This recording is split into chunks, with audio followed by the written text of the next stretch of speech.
Chapitre 8. L'adoration réparatrice. Je vous adorerai dans votre saint temple. Jésus, le Verbe incarné, est par excellence le véritable adorateur, en esprit et en vérité. Seul, il a compris tous les droits de Dieu, tous les devoirs de la créature.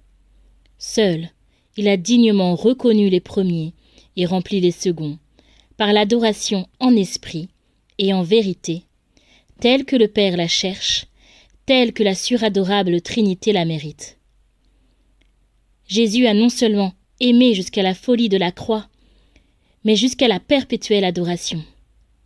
Victime permanente sur nos autels, il y est sans cesse immolé pour reconnaître, par cette mystique destruction, le souverain domaine de Dieu son Père, et pour rendre en son nom et au nom de toute créature le culte suprême d'adoration, dû à l'infinie majesté.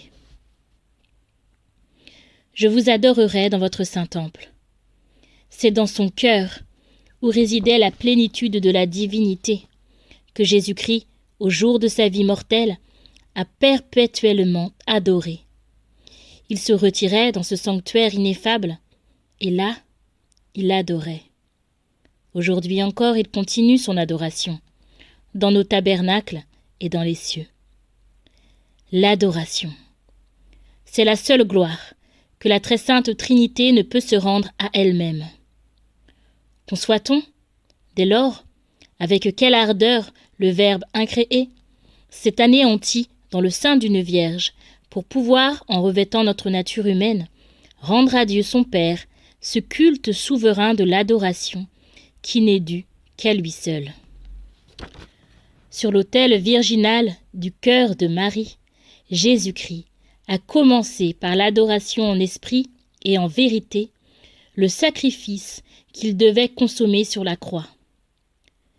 Mais le sommet de la vie adoratrice du Rédempteur, c'est son Eucharistie. Sommet du pur amour, parce que c'est le sommet du sacrifice. En effet, pour arriver à cette perpétuelle adoration sous les voiles de l'hostie, Jésus-Christ a tout sacrifié, jusqu'à son humanité sainte, voilée et cachée sous l'humble apparence d'un peu de pain. Existe-t-il une abdication plus totale de la vie propre, de la liberté, des sens, de tout l'être enfin, que cet état de très pur et de très immolant amour, qui jette le Verbe hostie, prosterné devant la face de son Père, dans une continuelle et silencieuse adoration. État sublime, qui proclame la majesté de Dieu et son souverain domaine, dans un degré suréminent, et qui rend un hommage infini à ses infinies perfections. Comment le garde d'honneur essaiera-t-il d'imiter de loin le Verbe, son roi et son modèle? Adorer comme Jésus-Christ, c'est se prosterner de corps, s'anéantir d'esprit et de cœur devant l'auguste majesté de Dieu. C'est surtout incliner sa volonté dans le respect, la soumission, le dévouement, le sacrifice et l'amour. Dans cet état de prosternement intérieur et extérieur, tantôt l'âme prie, supplie, demande pardon, s'offre à Dieu en holocauste.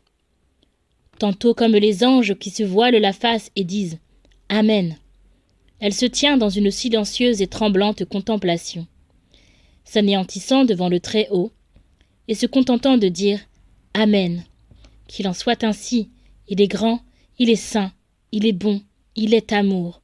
Amen. Tantôt enfin, comme les anges et le psalmiste, après cette adoration silencieuse, l'âme éclate en chant d'admiration, en protestation de dévouement, en cantique d'action de grâce. L'acte parfait d'adoration est le fruit le plus beau des vertus de foi, d'espérance et de charité, la source féconde de l'humilité, du dévouement et de toutes les autres vertus. C'est le sacrifice de justice et le plus parfait hommage rendu à Dieu par sa créature. Adorer dans l'amour, c'est aussi le plus grand honneur accordé à l'homme sur la terre. Ce sera son éternelle fonction dans les cieux. Adorer, enfin, c'est l'acte par excellence de la vertu de religion. Il y eut au calvaire une heure de grand silence, afin que rien ne troublât la majesté de la suprême adoration, par laquelle le Christ agonisant consommait son sacrifice. Et la Sainte Église, imitant son divin époux, au moment le plus solennel du plus solennel de nos mystères, à l'élévation de la Sainte Victime, invite tous ses enfants à s'anéantir avec elle, avec une profonde et silencieuse adoration. C'est vers ce sublime sommet que semble s'avancer à cette heure l'Église, le monde, les âmes.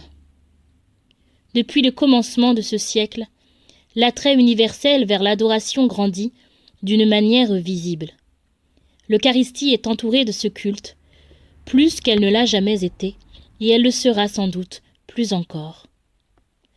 Puissent les adorations solennelles et perpétuelles aller toujours se multipliant, se perfectionnant surtout, et la Sainte Église, comme son divin époux, terminer sa course ici-bas, prosternée dans l'adoration. Mais les adorateurs les plus parfaits seront ceux qui adoreront Dieu en union avec le cœur de Jésus et dans ce divin sanctuaire où l'Éternel reçoit des adorations vraiment dignes de lui. C'est à cette adoration que Jésus-Christ convie ses fidèles gardes d'honneur. Il les appelle non seulement à venir l'adorer lui-même dans nos temples, mais il le fait pénétrer dans le sein des saints, au plus intime de son cœur, afin qu'unissant leurs adorations à ses adorations, ils rendent, par lui, avec lui et en lui, à la très sainte Trinité, cette grande gloire qu'elle attend de ses humbles créatures.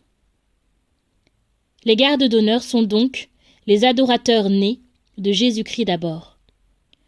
Prostrés nés devant lui, dans nos saints temples, ils l'adorent d'une adoration réparatrice, c'est-à-dire qu'ils voudraient compenser, par tant d'ardents hommages, l'oubli, la désertion de tant de chrétiens qui s'éloignent du roi des cœurs, de son trône de miséricorde et d'amour. Et puis, pénétrant jusqu'au cœur de Jésus par sa large blessure, ils adorent, en ce saint temple, la Trinité adorable, et Dieu est souverainement glorifié. Adorer, quel office! Adorer par la charité pure, quelle suprême élévation! C'est le couronnement du culte proposé aux gardes d'honneur. Au premier degré de ce culte, ils se sont purifiés dans le sang de Jésus-Christ. Au deuxième degré, ils ont recueilli et offert ce très précieux sang. Au troisième degré, ils ont uni leurs immolations à ce sang versé. Ils ont passé en Jésus-Christ.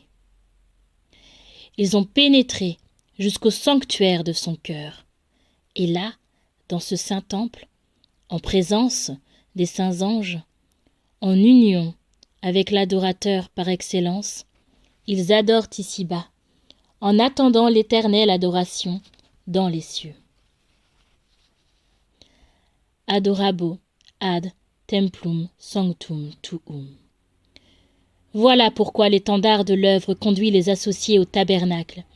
Chaque jour, ils s'y rendent, en esprit, pour remplir la touchante fonction de l'heure de garde. C'est leur poste d'honneur. Ils y viennent, en réalité, le plus souvent possible, mais surtout le premier vendredi de chaque mois, pour offrir d'humbles adorations au roi de leur amour, solennellement exposé sur l'autel. Enfin, dans tous les sanctuaires où la Sainte Eucharistie est ainsi présentée au culte des fidèles, on voit les gardes d'honneur accourir les premiers. Là est véritablement leur place. Au pied de ce trône d'amour, ils contemplent, ils aiment, ils consolent, ils adorent leur souverain Seigneur et tendre Père. Ils lui font amende honorable et réparation d'honneur pour la haine dont on le poursuit, pour les outrages dont on l'abreuve, pour les crimes qui inondent la terre. Ils implorent miséricorde pour eux-mêmes, grâce et pardon pour tous. Et s'inclinant vers ses bien-aimés, le roi Jésus les comble de bienfaits. Peut-être ne leur accordera-t-il pas toujours ces consolations dont l'âme est si avide. Peut-être les associera-t-il aux angoisses de son amère passion. Mais alors surtout, il les bénira, il les confortera, venant lui-même les aider à souffrir avec un plus persévérant et courageux amour. Et les gardes d'honneur, comprenant au contact de leur Sauveur adoré la suavité de cette parole de l'Écriture, goûtez et voyez combien le Seigneur est doux, y répondent par ce cri d'amour: Rex meus et Deus meus. Ô mon roi, ô mon Dieu. Vous servir, c'est régner. Ce royal service de l'adoration convient tout spécialement aux membres de l'œuvre qui reconnaît et proclame la royauté de Jésus-Christ. Les gardes d'honneur lui réserveront la meilleure place dans leurs exercices de piété.